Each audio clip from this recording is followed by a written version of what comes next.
¿Qué tal, médicos? Buenas noches, buenas tardes. Hoy estamos revisando un tema muy relevante para su preparación, que son las anemias.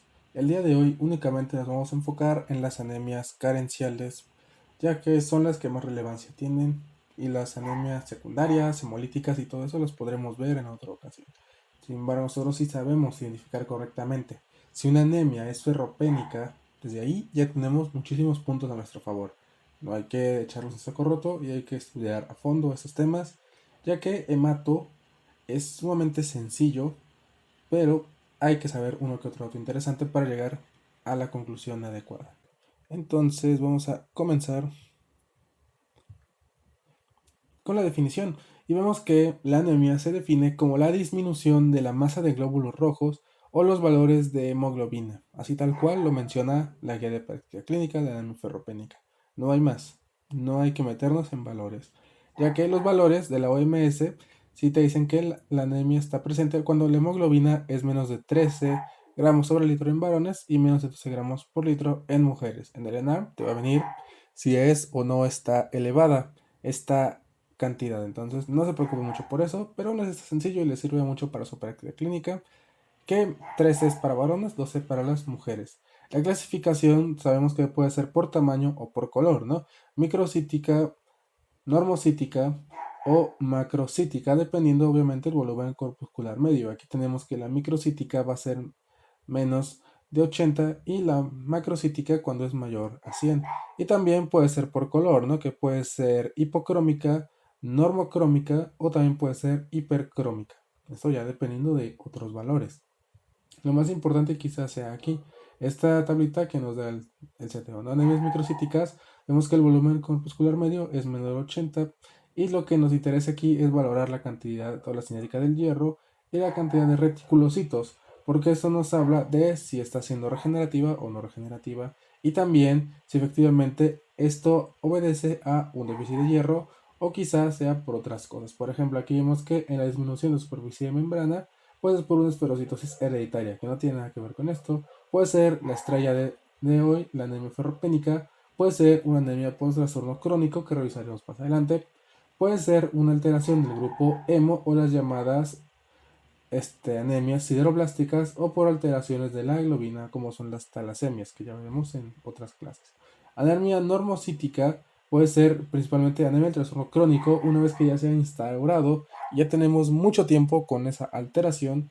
También puede ser anemia hemolítica, pero que todavía no presente reticulocitos, y esto nos habla de que es una anemia agudísima. Posteriormente tenemos anemias macrocíticas en las que vamos a presentar, por ejemplo, aumento de los reticulocitos en el caso de que presentemos una hemorragia o tengamos una hemorragia activa importante, en el caso de anemia hemolítica, y en el caso de que tengamos disminución de B2 y ácido fólico, va a ser megaloblástica, la otra estrella del día de hoy, y otras puede ser aplasia, puede ser hipotiroidismo, puede ser hepatopatía y cosas que salen de aquí. Lo importante es que en las anemias microcíticas siempre tenemos que valorar la cinética del hierro y los reticulocitos para poder llegar a la verdadera respuesta, mientras que en anemias macrocíticas nuestro frotis nos va a dar la pauta para saber qué hacer. Vamos a iniciar entonces con la anemia ferropénica, en la cual vemos que de acuerdo a la etiología puede presentarse por un bajo aporte de hierro, esta es la principal causa de acuerdo a la guía de práctica clínica. En segundo lugar, tenemos una pérdida sanguínea crónica, ¿no? Paciente que tiene sangre de tubo digestivo alto o bajo, crónico, porque es alcohólico, por otras razones quizá, uso excesivo de AINES. Puede ser pacientes que tengan metrorragia muy importante, ¿no? Por síndrome ovario poliquístico, quizá por otra razón. O por alteraciones de la coagulación, también es posible. Otro puede ser por mala absorción de los alimentos, que es secundario a síndrome de intestino irritable, secundario a consumo de fármacos que provoquen hipocloremia, ¿no? Como mucho omeprazol crónico, puede ser por otro tipo de alteraciones, incluso neoplasia. Y finalmente, debido a los periodos de vida en los que tengamos mayor demanda de hierro. La guía menciona que el principal va a ser a los 6 meses y de ahí hasta los 6 años. En este periodo, donde hay un crecimiento muy acelerado de los niños, puede llegar a ser necesario administrar mayor cantidad de hierro o que en su defecto el hierro que está en la dieta no sea suficiente. Y eso va a ocasionar que mi paciente, pues como consume demasiado hierro, no tenga las reservas llenas y por lo tanto padezca carencia de este mismo. Que la guía hace mucho énfasis en eso, en que los niños con deficiencia de hierro van a tener retraso o pueden tener consecuencias a largo plazo en cuanto a su desarrollo psicomotor. Entonces no es nada más que tienes anemia, puede incluso repercutir en la calidad de vida de tu paciente. Epidemiología, vemos que la frecuencia va en México en un 15 hasta el 20% de la población. Es decir, que muchos de nosotros que estemos viendo este video probablemente tengamos algún grado de anemia. Hasta el 30% de los niños la pueden padecer. Este pico se ve sobre todo en la edad de los 6 años. Y el 50% de las anemias carenciales en mayores de 65 años se van a presentar por deficiencia de hierro. Entonces, muy importante. Y de ahí la suplementación a estas personas. Factores de riesgo que hay que tener en cuenta. Aquí la guía menciona muchísimos, los más importantes, por ejemplo, antecedente de prematurez en infantes y adolescentes. Obviamente, todo lo que tiene que ver con un embarazo no controlado o de alto riesgo, bajo peso al nacer. Vemos que alimentación exclusiva al seno materno sin suplementación de hierro por más de 6 meses. Aquí se hace una referencia muy importante en cuanto a las guías de práctica clínica de lactancia materna, la norma oficial mexicana de lactancia materna, que siempre nos hacen mucho énfasis en que es a los 6 meses y después ya requiere suplementación metiéndolo a la dieta de la familia, obviamente, porque así va a tener los nutrientes necesarios que ya no se encuentran o ya no son suficientes por parte de la leche materna. Otros puede ser retraso en la lactación, que tiene que ver con esto, y uno que mencionaban durante los días previos al ENAR, ¿no? De datos curiosos de la GPC, pues aquí nos aparece otra vez que la ingesta excesiva de leche de vaca o más de 750 mililitros al día puede ocasionar incluso anemia ferropénica. Y eso que la leche tiene hierro, pero tomar tanta leche puede ocasionar mala absorción y que al darle tanta leche pues tampoco consuma otro tipo de alimentos.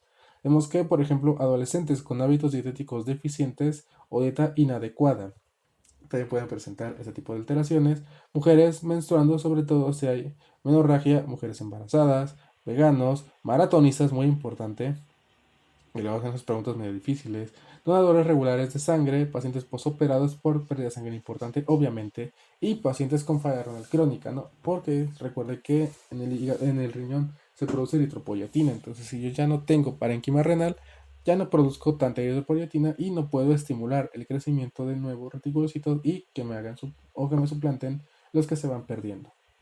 Vemos aquí entonces se recomienda investigar directamente datos clínicos de anemia en poblaciones de riesgo, lactantes y adolescentes, mujeres en edad reproductiva, gestantes en lactancia y mujeres posmenopáusicas con sangrado menstrual anormal, ¿no?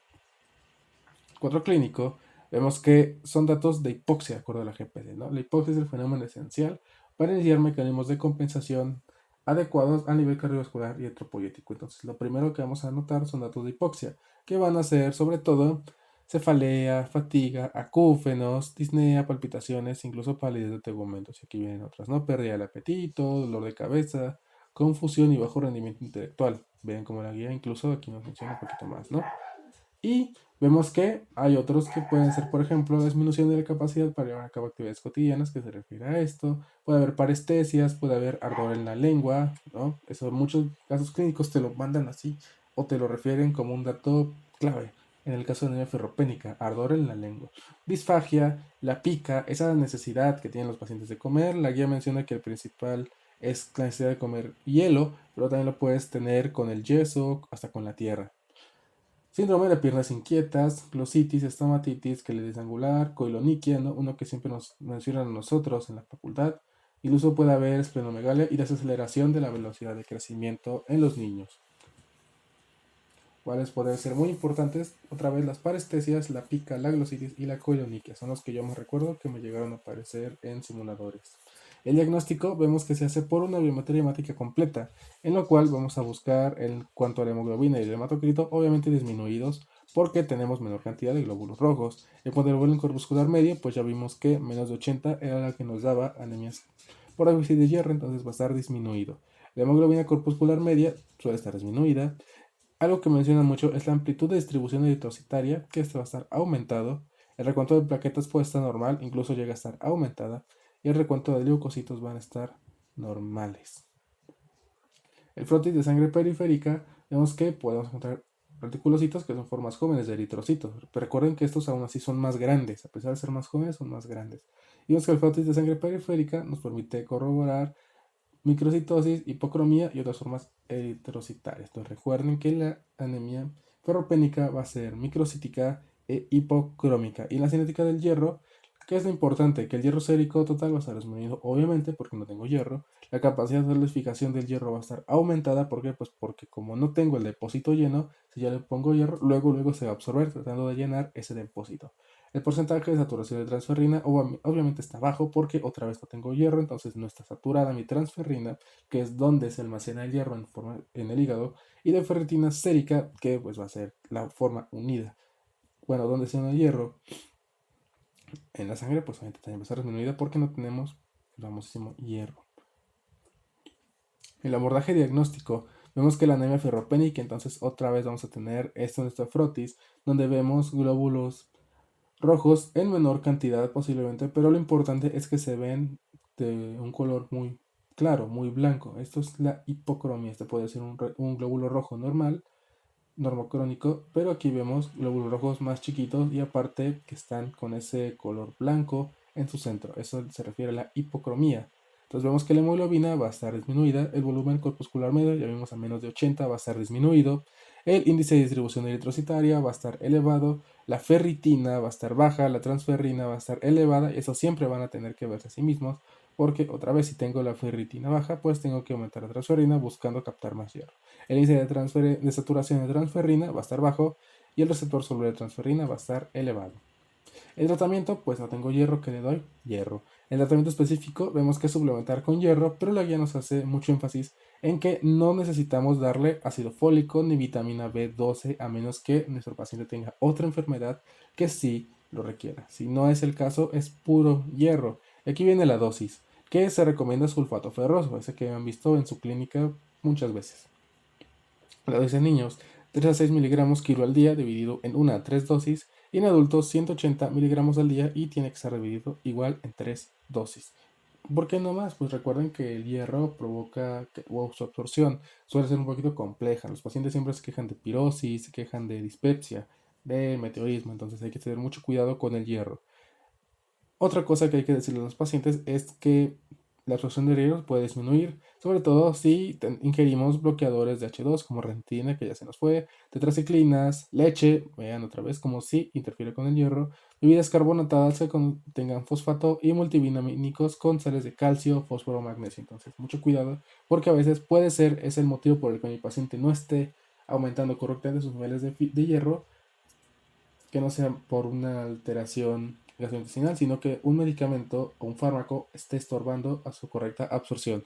Vemos que el tiempo de prescripción es variable. Una vez que obtenemos el valor normal de hemoglobina, y hematocrito debe continuar su administración a dosis igual, un tiempo similar al que fue necesario para alcanzar ese valor deseado. Entonces, si por ejemplo yo con mi paciente me tardo 4 meses en hacer que su hemoglobina y su hematocrito vuelvan a valores normales, pues voy a tener que darle el hierro otros 4 meses para un total de 8. Así tienen que verlo. Si me tardé 3 meses, pues se lo voy a dar por 6 meses. Si me tardé un año, pues le voy a dar el hierro de forma profiláctica otro año.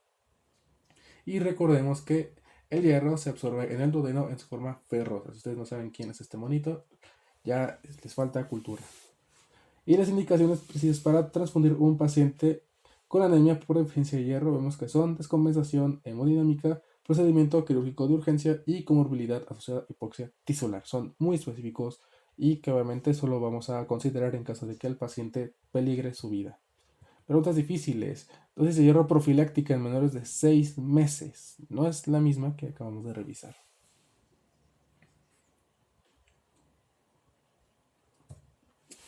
Y aquí está, vemos que la dosis es un poquito más baja. La dosis profiláctica de hierro elemental es de 2 miligramos kilo al día durante 6 meses. Recuerden a quién se lo vamos a dar. Pacientes que estén desnutridos, pacientes con bajo peso al nacer, pacientes hijos de madres adolescentes. Y vamos a ver que después de cuánto tiempo debe incrementar la hemoglobina y en qué valor aproximadamente. Esto que tiene que ver con la cuestión que acabamos de revisar del tiempo del tratamiento. Esta es la respuesta. El incremento de hemoglobina después de 3 a 4 semanas de tratamiento debe ser de 1 a 2 gramos sobre decilitro. Entonces hay que tener mucho cuidado en esos aspectos. Este es nuestro algoritmo de la famosísima GPC. Vemos que tenemos un paciente con factores de riesgo o sospecha clínica de anemia por deficiencia de hierro. Muy bien, ya lo tenemos. Realizamos teoría clínica dirigida para anemia por deficiencia de hierro. Vemos si tiene datos clínicos de anemia por deficiencia de hierro. No los tiene, pues se va al alta. Entonces, ¿por qué los sospechaste? Quizá porque estaba pálido, ¿no? Sí, sí los tiene. Entonces hay que buscar o hay que hacer una biometría hemática completa, un frotis y valorar los reticulocitos.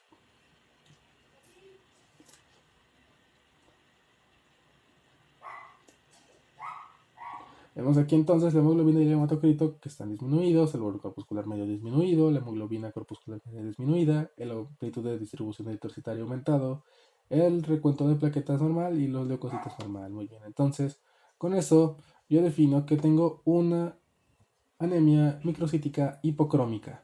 Si la tengo, entonces tengo que valorar hierro y mi ferritina. El hierro está disminuido y la ferritina está disminuida, o sea, los dos están bajos, ¿sí? Entonces se confirma anemia por deficiencia de hierro y le damos el tratamiento que ya veremos después. Por el otro lado, no los tiene, entonces lo tengo que llevar al servicio de pediatría o medicina interna porque probablemente esté ante una anemia hemolítica. Entonces, ¿qué es lo importante? Sospecha de hierro, le pide su frotis, su biometría hemática completa y sus reticulocitos. Te dice que efectivamente tiene una anemia microcítica hipocrómica. Entonces le vas a buscar su cantidad de hierro y de ferritina. Si están bajas, confirmas que efectivamente tu paciente tiene anemia por deficiencia de hierro.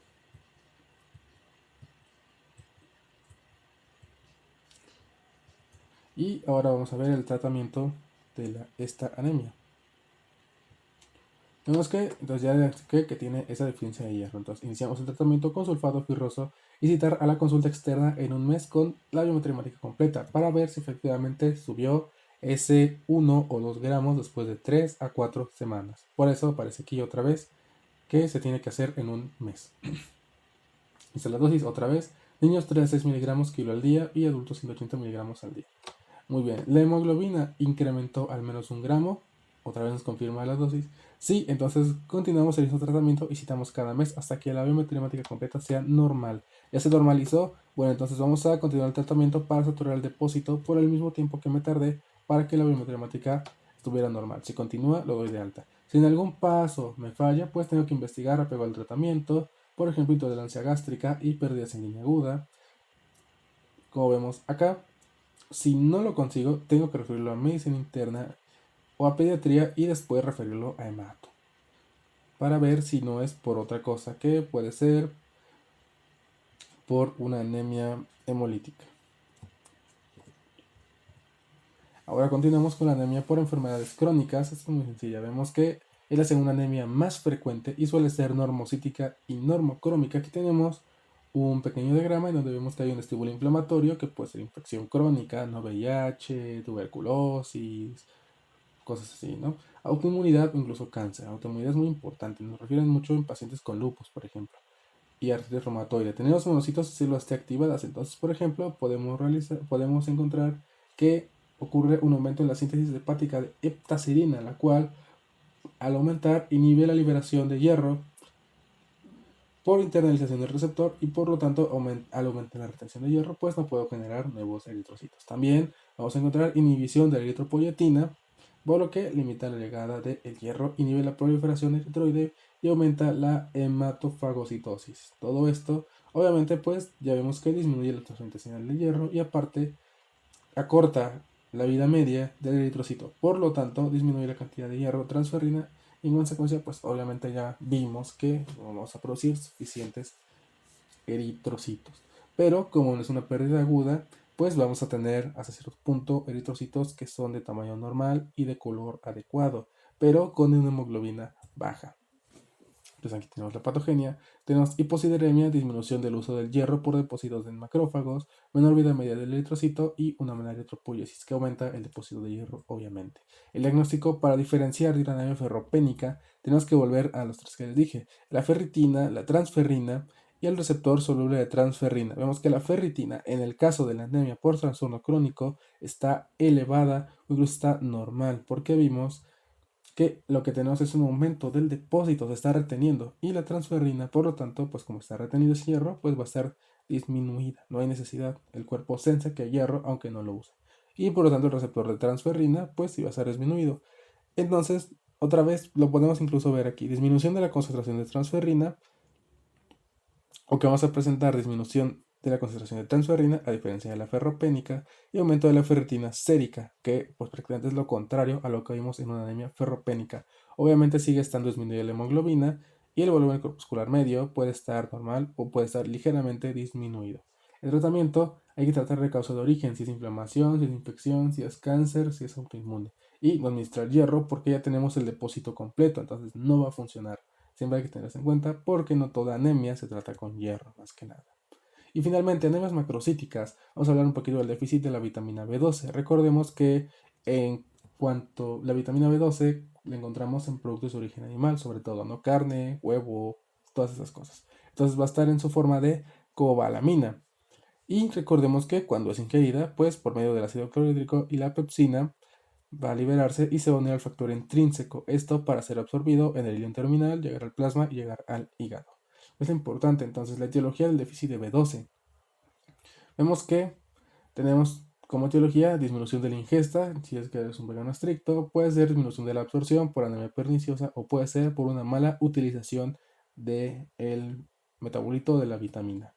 La clínica puede presentarse como glositis de Hunter, que pues es una glositis, puede presentarse también como datos de mala absorción de por sí, y también podemos tener el más importante que son polineuropatías, en donde lo más importante va a ser alteración de la propiocepción y de la vibración. Cuando tú le pones el, ¿cómo se llama? El diapasón, por ejemplo, los diabéticos que buscas justamente con el diapasón, al ponerlos en una superficie ósea, la sensación de propiocepción y vibración, pues también estos pacientes te la van a referir, como que se sienten, no sienten correctamente, y esas son las que no van a percibir.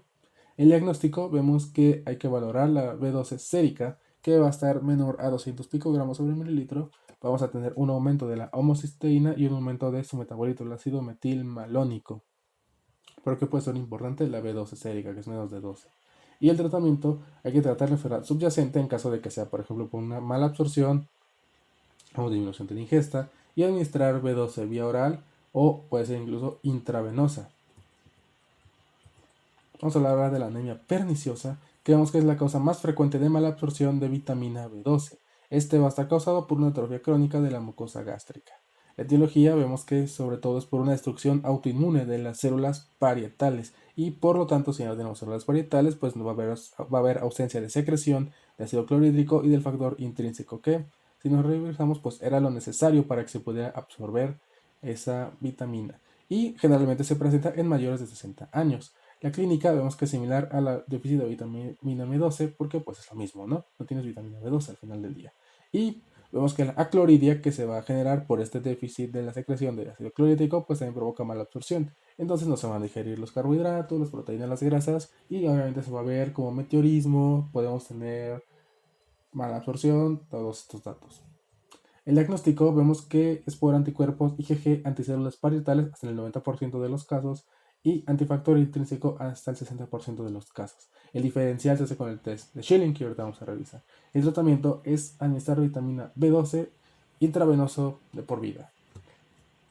En seguimiento, hay que tener en cuenta que este es un proceso premaligno. Generalmente es el antecedente de un cáncer gástrico. Entonces, hay que mandarlo a onco, hay que mandarlo a gastro, porque posiblemente este paciente tarde o temprano vaya a tener un cáncer gástrico y pues ya saben, hay que cortar. Anemia megaloblástica por déficit de folato. Vemos que es la causa más frecuente de anemia megaloblástica y los folatos, a diferencia de lo que es la B12, se absorbe en el yeyuno. La B12 recuerden que es en el ilion terminal. La etiología vemos que puede ser por disminución de la ingesta, etilismo, que es una de las causas más importantes de anemia por déficit de folato. También puede ser por disminución de la absorción, ya sea por enteropatía, síndrome de intestino corto, o puede ser por anticonvulsivos, muy importante. Incluso, por ejemplo, si recuerdan una imagen que subimos sobre fármacos que pueden afectar la absorción de folatos o fármacos que requieren la administración adicional de folatos en la paciente embarazada, siempre hacíamos mucho énfasis en los anticonvulsivos, donde los más seguros, si no me recuerdo, eran el ácido valproico y la carbamazepina. Todos los demás sí pueden causar déficit de folatos en tu paciente y obviamente que su producto, su feto, su niño tengan defectos del tubo neural o algo por el estilo. Entonces, mucho cuidado con los anticonvulsivos Puede ser también por aumento del consumo en el embarazo y también por bloqueo de su utilización, sobre todo en pacientes que consumen metotrexate, ¿no? Ya saben, paciente con artritis reumatoide, paciente con lupus, paciente con mola, todos los que les den metotrexate. La clínica es la misma, glossitis de Hunter y malabsorción. Vean cómo en el déficit de folato no hay polineuropatía. Eso es muy importante en el diagnóstico diferencial. Así yo lo sé para diferenciarlo en el promedio de la máster, si no mal recuerdo. El diagnóstico va a ser con disminución del folato sérico a menos de 2 nanogramos sobre mililitro y el folato intraeritrocitario. El tratamiento vemos que es con ácido fólico, 1 miligramo cada 24 horas y ácido folínico en caso de que estemos bloqueados por el uso de metotrexate. Entonces siempre recuerden que cuando damos metotrexate de forma crónica hay que suplementar al paciente con ácido folínico porque si no va a tener una anemia iatrogénica. El seguimiento también hay que recordar administrar ácido fólico a pacientes con procesos hemolíticos crónicos, porque obviamente siempre van a estar destruyendo sus eritrocitos, van a consumir de forma importante sus recursos y pues van a quedarse al final sin reserva de folato. Aquí está la anemia megaloblástica, donde lo más importante puede ser que tenemos, además de los eritrocitos que obviamente siguen estando hipocrómicos, sin embargo están más grandes de lo normal, o sea, es una anemia macrocítica hipocrómica, pues vamos a tener estos neutrófilos que llamamos que son hipersegmentados, incluso llegan a tener más de 5 núcleos, porque recuerden que normalmente tienen 3, ¿no? En este caso vamos a tener unos glóbulos blancos, unos leucocitos que tengan más de 5 núcleos. Recuerden eso porque a veces el frotis solo te dice que tiene leucocitos hipersegmentados. El abordaje diagnóstico, que probablemente sea lo más importante, por fin, para este caso de las anemias megaloblásticas, tenemos una anemia macrocítica, por lo tanto un volumen corpuscular medio más de 100, entonces hay que hacer un frotis de sangre periférica. Si tiene rasgos displásica, pues es una melodisplasia y se sale de nuestro tema. Si tiene una hipersegmentación de neutrófilos con más de 5 segmentos, pues hay que pensar en una anemia megaloblástica. Si por el otro lado, aparte de nuestro volumen corpuscular medio, vemos que tiene vitamina B12, ácido fólico o metabolitos, o alteración de las hormonas tiroideas, pues hay que valorar disminución de B12 y ácido fólico que pedimos para valorar que efectivamente el déficit de B12 será aquel que tenga menos de 200 de B12 y que también tenga más de 4 de folato, ¿no? Entonces, aquí déficit, bueno, compatible con déficit combinado de B12. Si tenemos, por ejemplo, un folato menos de 2, pues también ahora sí es déficit de folato. Un folato de más de 2 prácticamente nos descarta que tengamos déficit de B12 y una cobalamina o B12 más de 200 nos descarta que tengamos déficit de B12. ¿Cuáles pueden ser test de metabolitos? En donde tengamos disminución de B12, obviamente, porque es el ácido metilmalónico. Eso no nos va a ayudar en caso de folatos. Muy bien.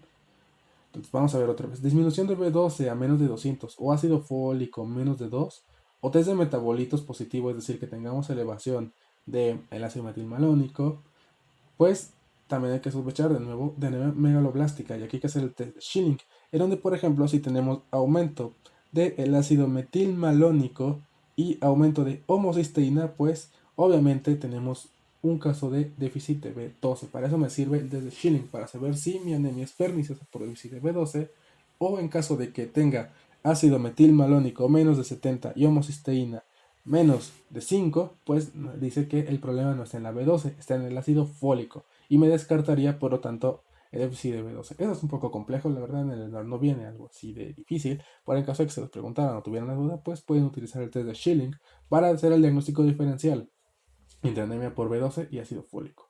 Y vemos que también incluso puede presentar ese tipo de anemia en el hipotiroidismo. Entonces, para que también lo busquen como una posible causa aparente de la enfermedad.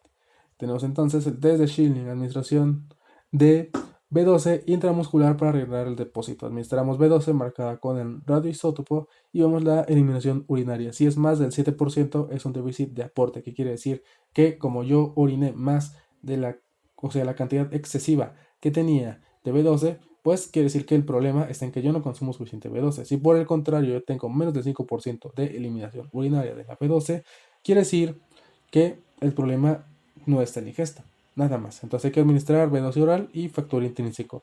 y otra vez valoramos la eliminación urinaria. Si es más de 7%, pues aquí está la clave. Como yo no tenía factor intrínseco, que era lo que me faltaba, pues quiere decir que tengo una anemia perniciosa porque no tenía la llave para que él pudiera pasar la B12 del intestino a la sangre. Si es menos del 5%, otra vez es decir que mi problema no está en el factor intrínseco, pues puede ser, por ejemplo, por un secundario a bacterias, puede ser una insuficiencia pancreática o puede ser alteraciones del ilion. Esto también nos ayuda el test de Schilling para saber primero si era la B12 o si era el folato y también para saber si es perniciosa o no perniciosa. Y nada más que agregar, la clase de hoy creo que sí fue un poquito más corta. Entonces, muchas gracias por estar acompañándonos en estas clases. Iniciamos el módulo de Mato para después continuar con el de Nefro. Síganos en nuestras redes sociales, seguimos subiendo mucho material de estudio que les podrá ayudar a su presentación. Ya vieron que aparte ya estamos teniendo los Zooms de resolver casos clínicos, entonces no se desconecten porque vamos a hacer que ustedes rompan ese NAM y cumplan sus sueños. Nada más que agregar, suscríbanse y nos vemos después.